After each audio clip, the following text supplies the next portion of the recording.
Friends, Radhe classes में आपका बहुत बहुत स्वागत है। तो आज हम पढ़ेंगे the human eye and the colourful world. ये हमारा क्लास 10th का चैप्टर है फिजिक्स का। ठीक है, तो ह्यूमन आई क्या होती है? हमारी आईज, आंखें जो हम देख सकते हैं। ठीक है, तो इनके बारे में हम पढ़ेंगे कि हम ह्यूमन आई से कैसे हम एक अपना कलरफुल वर्ल्ड देख सकते हैं, इतने सारे डिफरेंट कलर्स देख सकते हैं। ठीक है, तो ह्यूमन आई होता क्या है? It is a natural optical instrument that help us to see the colorful objects by forming the images on the retina। ये क्या करते हैं कि नेचुरल ऑप्टिकल इंस्ट्रूमेंट है। ऑप्टिकल इंस्ट्रूमेंट्स मतलब क्या होते हैं? जो हम देखने के लिए काम करते हैं, जो हमें देखने के लिए यूजफुल होते हैं, उनको ऑप्टिकल इंस्ट्रूमेंट बोलते हैं। तो ये क्या है कि नेचुरल है ये। ठीक है, that help us to see the colourful object. ये हमें हेल्प करता है कलरफुल ऑब्जेक्ट देखने में by forming the images on the retina. Retina पे इमेज बनाता है। ठीक है, अब इसके कुछ इंपॉर्टेंट पार्ट्स है और उनके फंक्शंस को हम डील करेंगे। सबसे पहले आता है हमारे पास, ये जनरली क्या है, ये लाइन वाइज है। जैसे आईज में सबसे पहले कोर्निया आएगा, फिर आयरिस, फिर प्यूपिल। ठीक है, तो ये हम लाइन वाइज ही पढ़ेंगे। कोर्निया, कोर्निया क्या होता है? It is the outer most layer of the eye. ये सबसे आउटर मोस्ट लेयर है आई की। And a transparent front part, ये सबसे आगे वाला फ्रंट पार्ट है। ट्रांसपेरेंट होती है ये लेयर, ट्रांसपेरेंट, जिसके आर पार हम देख सकते हैं। ये ट्रांसपेरेंट लेयर होती है। ठीक है, फंक्शन क्या होता है? Most of the reflection occurs here. ज्यादातर रिफ्लेक्शंस क्या होते हैं? यहीं से होती हैं। ठीक है, जब भी कोई लाइट एंटर करेगी हमारी आईज के अंदर तो वो कोर्निया से ही होके गुजरेगी। ठीक है, और बहुत सारी रिफ्लेक्शंस भी यही होंगी कोर्निया पे। It is the outer most layer of the I and a transparent front part. Most of the reflection occurs here, that is its function. Now second point is iris. Iris क्या होता है? ये क्या, सबसे पहले तो हमारी जो ह्यूमन आई को होता है वो कलर प्रोवाइड करता है। अगर आपने नोटिस किया हो और अगर आपको पता भी हो तो हमारे जो आसपास के जो पीपल है उनकी अलग अलग आई कलर होती है। ब्राउन हो सकती है, ब्लू हो सकती है, ठीक है, ब्लैक होती है, डार्क ब्लैक, डार्क ब्राउन। तो दिस वाज द कलर। ठीक है, तो ये क्या करता है? आयरिस हेल्प करता है कलर प्रोवाइड करने में to the human eye and also control the size of the pupil. Pupil भी, जो एक प्यूपिल एक इसका पार्ट है आयरिस का, तो उसको जो उसकी जो साइज होता है उसको कंट्रोल करने में हेल्प करता है। कभी कभी प्यूपिल क्या हो जाता है? बड़ा हो जाता है, और कभी कभी प्यूपिल बहुत छोटा हो जाता है। तो इसके देखो क्या होते हैं, दो इसके आगे इसके फंक्शंस है मेजर। अगर अपन, जैसे कि अगर आपने कभी नोटिस किया हो, अगर हम सिनेमा हॉल में बैठते हैं, ठीक है, सिनेमा हॉल से जस्ट आफ्टर हम कोई मूवी वगैरह फिनिश करके जब बाहर आते हैं तो एकदम इतनी सारी जो डार्कनेस है, ठीक है, डार्कनेस से ब्राइटनेस में अपन जाते हैं तो क्या होता है? हमारी आंखें बिल्कुल ऐसी हो जाती कि देख नहीं पाते। तो वो केस क्या होता है कि हमारे जो प्यूपिल है वो क्या हो जाता है? जो हम जा रहे हैं ब्राइटनेस में तो प्यूपिल कम हो जाता है। ठीक है, और अगर आप ब्राइटनेस से डार्कनेस में जा रहे हैं तो प्यूपिल क्या हो जाता है? बहुत बड़ा हो जाता है। अगर आप रात को कभी अंधेरे में अगर घूमे, मतलब देखा हो तो आपने अंधेरे में अगर रहकर, तो आपको देखा हो, महसूस होगा कि आपकी आंखें थोड़ी बड़ी हो रही है, तो दैट इज प्यूपिल इनलार्ज हो रहा है। डार्कनेस में, अंधेरे में प्यूपिल बड़ा हो जाता है, और ब्राइटनेस, ज्यादा रोशनी में प्यूपिल क्या हो जाता है? छोटा हो जाता है। ऐसा क्यों होता है? ब्राइट लाइट में क्या होता है? ज्यादा से ज्यादा लाइट वो होती है हमारे एटमॉस्फेयर में प्रेजेंट होती है। तो आई का क्या फंक्शन है कि वो कम से कम लाइट को हमारी आई में एंट्री करवाए। तो इसी वजह से ब्राइटनेस में प्यूपिल थोड़ा छोटा हो जाता है, और डार्कनेस में लाइट कम होती है तो ज्यादा से ज्यादा लाइट एंटर होनी चाहिए हमारी आईज में, तो उसमें क्या हो जाता है? प्यूपिल थोड़ा बड़ा हो जाता है। एक मिनिमम अमाउंट ऑफ लाइट जो नीड होती है उसके अकॉर्डिंग ये वर्क करता है। ठीक है, तो देखिए, it provides colour to the human eye and also control the size of the pupil. If there is a darkness, अगर डार्कनेस होगी, अंधेरा होगा, लाइट इज लेस, लाइट कम प्रेजेंट होगी, प्यूपिल बिकम्स इनलार्ज, प्यूपिल बड़ा हो जाएगा, so that the large amount of the light enters. If there is brightness, अगर ब्राइटनेस होगी तो लाइट इज मोर, लाइट क्या होगी? ज्यादा होगी, प्यूपिल क्या हो जाएगा? छोटा हो जाएगा, so that the less amount of light enters, ताकि कम से कम लाइट एंटर कर सके। याद रखें, एक मिनिमम अमाउंट ऑफ लाइट ही हमारे अंदर एंटर करनी चाहिए। ठीक है, नेक्स्ट इज प्यूपिल। प्यूपिल क्या होता है? It is the opening through which light enters.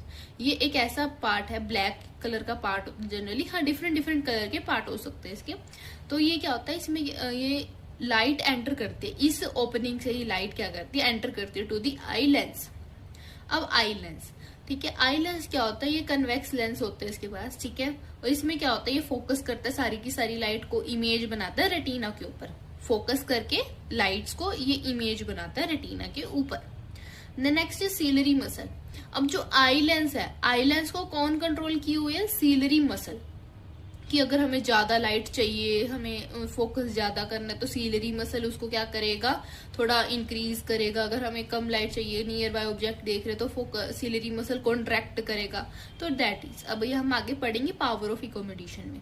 तो सीलरी मसल ने किसको होल्ड किया हुआ है, आई लेंस को। It helps the eye lens to change its shape, ताकि ये चेंज कर सके अपनी शेप को। अगर मैं आपको दिखाऊं, यहाँ पे हमारे पास ये आई लेंस होता है, ठीक है। आई लेंस के यहाँ पे हमारे पास कौन है, सीलरी मसल्स है, ठीक है। ये हमारे पास सीलरी मसल है जो आई से क्या होते हैं, कनेक्ट होते हैं, ठीक है। ये सीलरी मसल क्या करेंगे, हेल्प करेंगे आई लेंस को कम ज्यादा करवाने में, एडजस्ट करने में, ठीक है। तो ये हमारे पास क्या था, सीलरी मसल। नेक्स्ट है हमारे पास रेटिना। रेटिना क्या है, एक बहुत ही इंपॉर्टेंट पॉइंट है। इसमें क्या होता है कि सारी की सारी जो लाइट है, जो लाइट क्या बनती है, इमेज बनाती है, वो कहाँ बनाती है, रेटिना पे बनाती है।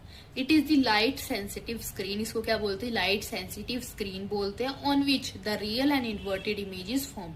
याद रखिए, एक तो इमेज कैसी बनेगी, रियल और इन्वर्टेड। इन्वर्टेड मतलब उल्टी इमेज बनेगी, ठीक है। बट हमें ऑब्जेक्ट्स तो सीधे दिखाई देते हैं, तो वो कैसे, वो हम आगे पढ़ेंगे, ठीक है। It is the light sensitive screen on which the real and inverted images form. Next is optic nerve, the nerve which carries the signal to the brain. अब देखो, रेटिना पे जब इमेज बन जाती है तो फिर वो सिग्नल जाता है किसके पास, ब्रेन के पास। कौन लेके जाता है वो सिग्नल, ब्रेन से ब्रेन तक। रेटिना टू ये ब्रेन जाते हैं, retina to brain through optic nerve. Optic nerve के थ्रू ये सिग्नल्स जाते हैं, ठीक है। ऑप्टिक नर्व क्या करती है, सिग्नल्स लेके जाती है ब्रेन तक, और ब्रेन क्या करता है, जो रियल और इन्वर्टेड इमेज है उसको क्या बना देता है, सीधी करके बना देता है, ठीक है। इरेक्ट इमेज बना देता है। Erect image will be the form, erect image बना देता है कौन, ब्रेन। तो हमें जो ऑब्जेक्ट्स है वो सारे के सारे सीधे दिखाई देते हैं, ठीक है, इस वजह से। ओके, तो ब्रेन हमारे पास, जनरली ब्रेन के पास सही इमेज बनती है, रेटिना के पास तो बनती है।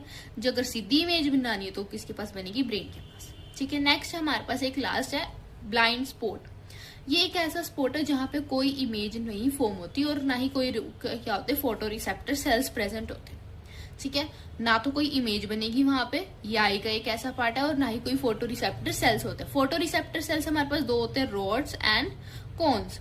रोड्स जनरली कैसे हेल्पफुल करते हैं, इंटेंसिटी ऑफ लाइट, कम ज्यादा लाइट में ये हेल्पफुल करते हैं। और कोन्स क्या प्रोवाइड करवाते हैं, कलर मतलब हम ऑब्जेक्ट्स के कलर देखते हैं ना, हमारी आई से इतने सारे कलर से, तो कौन वो हेल्प करता है, कोन्स।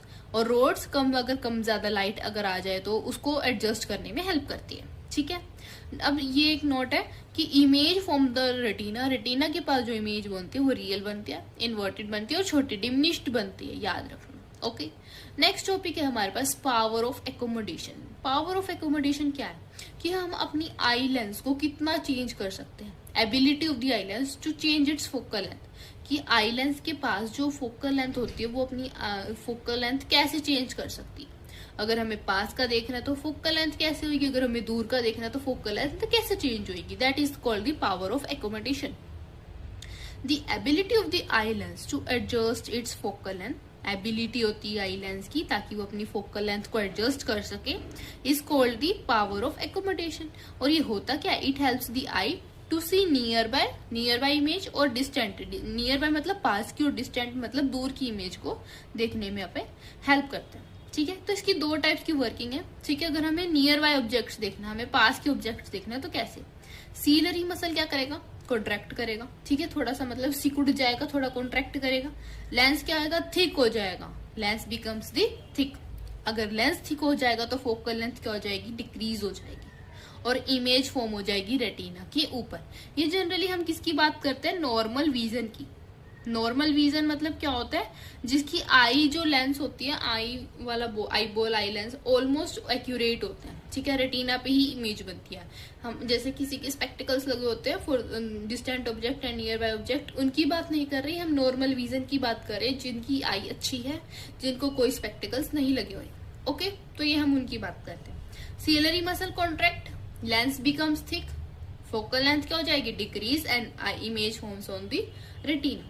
और डिस्टेंट ऑब्जेक्ट्स के लिए, दूर के ऑब्जेक्ट्स के लिए जस्ट इसका रिवर्स हो जाएगा, सीलरी मसल कॉन्ट्रैक्ट का रिलैक्स, लेंस बिकम थिन हो जाएगा और फोकल लेंथ क्या हो जाएगी, इंक्रीज हो जाएगी, image forms on the retina. ठीक है, तो ये आई होप आप दोनों को ही समझ आए होंगे, आपको ये दोनों समझ आए होंगे, near by objects and distant objects. ठीक है, तो आज हमने पढ़ा ह्यूमन आई की कुछ इंपॉर्टेंट पॉइंट्स एंड उनके फंक्शंस। ठीक है, फिर हमने पढ़ा पावर ऑफ एकोमोडेशन। आज के लिए इतना ही। अगर आपको कोई भी डाउट है तो कमेंट बॉक्स में लिख सकते हैं। ठीक है, and thank you and please share and subscribe my channel. Thank you.